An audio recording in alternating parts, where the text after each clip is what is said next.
Hi there, Lee Farnell here, leading your best life. Thanks for listening. Today I want to talk to you about the big question, particularly if you run your own business or want to run your own business. I'm going to ask you the big question. It starts with A or I. A or I. Stay tuned because it's a super important question. Well, this question I'm about to ask you is something that most people who start their own business, get their business cards printed at the printer, haven't really asked themselves, and it makes all the difference. As Anthony Robbins said, the quality of our life is determined by the quality of the questions we ask. The brain hates an unresolved question, it hates an unresolved loop. So the quality of the question you ask makes all the difference. And at the same time, as Stephen Covey says, begin with the end in mind. Begin with the end in mind. Peter Drucker, management guru, said the best way to predict the future is to invent it. The best way to predict the future is to invent it. Begin with the end in mind. So when you put those three things together, quality of the questions, begin with the end in mind, and how do we go about inventing the future? Walt Disney, dream it, plan it, do it. The big question is this. When you start your business, and I'm looking at my business cards here, and I'm looking at other people's business cards as well, and when we do Lifter, the local business group networking, I know in the room I've got some people who have answered the question with the letter I, and others who have answered the question with the letter A. Let me ask you this question. Here it is.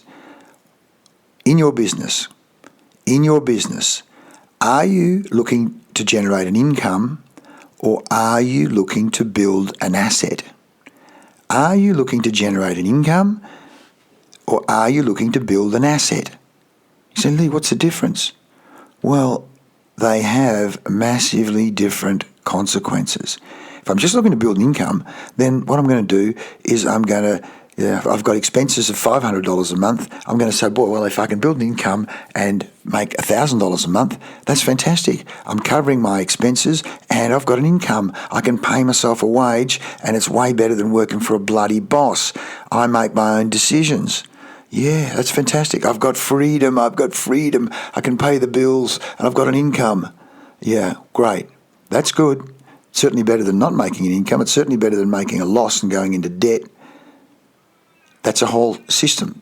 Of course, it relies, in most cases, on your labour. Mind you, you could have people working for you and they're also generating an income. It could be pest control, could be accounting, could be, architect. I'm generating an income. Yeah. But what's the difference between an income and an asset? So often it's, an income is Bob Smith and Associates, Lee Farnell and Associates. Yeah, okay.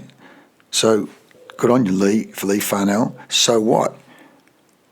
What's the difference here with income and asset? Well, of course, an asset is something you can sell. An asset is something that has value beyond you. You see, when you're just generating an income, you can't sell it because you're it. And if you're going to put 5, 10, 20 years into a business, so many times we've seen this where people have built an income, get to retirement age, and they just close the doors. They haven't got an asset. They haven't thought about it as an asset that they're looking to sell. This is not my idea. As Robert Kiyosaki in Rich Dad, Poor Dad talks about it, and other places, the cash flow quadrant books, which I highly recommend to you, is a business is something you can build up, you do build up, and you sell. It has capital appreciation, it has value. So how do you do that? Well, first of all, it means you've got to have that end in mind. I'm building up something I can sell here. Therefore, in most cases, your name is not going to be on it. You actually want to build up a brand, a business that can operate without you. We created a thing we call the ladder of business evolution, where you get to a point, you're scaling, you've got managers running it, you've got other people running it. My mate Mick had a building company, a construction company. He tested it. Can I go away for a week and the place still run?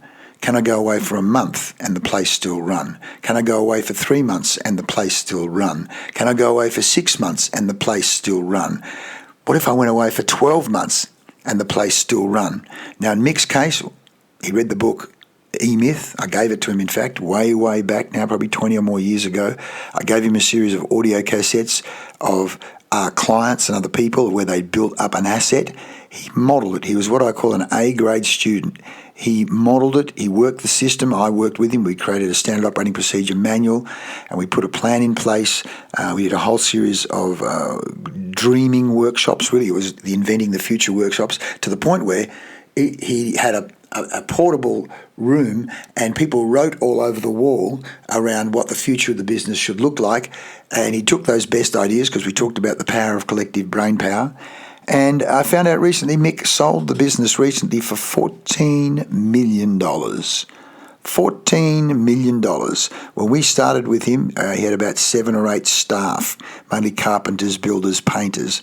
And 20 years later, not only had he made huge amounts of money, because he's bought land with the assets. He's bought a whole series of assets, farms. He's bought commercial properties, houses, holiday houses, boats, cars for all of his kids, taken the family and their boyfriends and girlfriends to Europe several times. Just sold the business for $14 million. Built up an ASSET. Did I spell that right? Asset. Or was it ASSETT? Who cares? $14 million. You don't need to spell.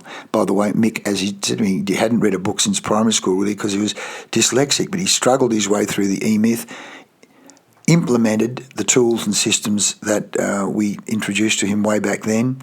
A-grade student, Olympic student, $14 million. Do you think he could live off that? What if he could only live off half of it? And even then, the people said, mate, he made a ton of mistakes. Well, you can live with those mistakes at $14 million. So what are you doing? Income or asset? What would you prefer? You want to have a conversation about this? Let's talk. That's why we say, Lee Farnell, best business. What's the best business you can build so you can build up the best asset you can build, so you too can walk away with big chunks of money when it's time to close the doors, or just say, I've had enough of this. I want to spend more time with the family and the grandkids, or I want to travel to Europe. I want to go surfing more, whatever it is you want to do. I want to work with my charities more. In fact, Mick does that as well. So give us a call. Start with the end in mind. Ask the right question at the starting point. We can help you, then make it a reality. Thanks for listening. I'm Lee Farnell.